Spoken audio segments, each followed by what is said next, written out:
अरे मैडम आप। मैडम नमस्ते। अरे कौन हो तुम और तुम मेरे पैर क्यों छू रही हो? मैडम आपने मुझे पहचाना नहीं, मैं आरती। आरती? कौन आरती? मैं तो किसी आरती को नहीं जानती। मैडम, आपका दिमाग तो ठीक है? जो इस मामूली सी सिक्योरिटी गार्ड के पैर छू रही हो?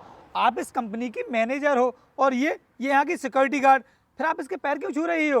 रोहित तुम चुप रहो, तुम अभी जानते नहीं हो इनके बारे में कि ये कौन है। मैडम आप मुझे इतनी जल्दी कैसे भूल गई? मैं आपकी स्टूडेंट हूँ आरती शर्मा।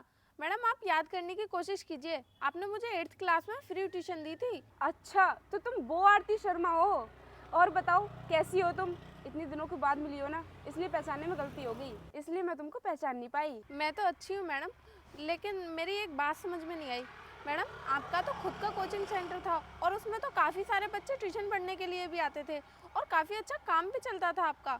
फिर आपको ये सिक्योरिटी गार्ड की नौकरी करने की क्या ज़रूरत पड़ रही है? आरती अब मैं तुम्हें क्या बताऊँ, हालात ही कुछ ऐसे हो गए कि मुझे ये नौकरी करनी पड़ी। लेकिन आज तुम्हें इस पोस्ट पर देखकर मुझे बहुत खुशी हो रही है कि मेरी पढ़ाई हुई स्टूडेंट आज इतनी बड़ी कंपनी की मैनेजर बन गई। और तुम इतनी बड़ी कंपनी की मैनेजर होने के बाद भी तुमने मेरे पैर छुए, मुझसे मुंह नहीं फेरा। और बाकी स्टूडेंट मुझे इस वर्दी में देखकर मुंह फेर कर निकल जाते हैं, मुझसे बात तक करना पसंद नहीं करते। मैडम मैं बाकी स्टूडेंट की तरह नहीं हूँ जो आपसे मुंह फेर के निकल जाऊँ।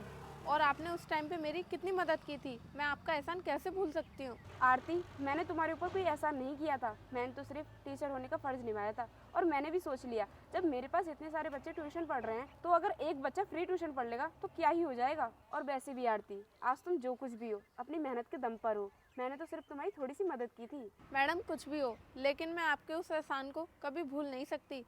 पर मैडम आपने मुझे बताया नहीं कि आपको ये सिक्योरिटी गार्ड की नौकरी क्यों करनी पड़ रही है। आरती अगर तुम जानना ही चाहती हो तो ठीक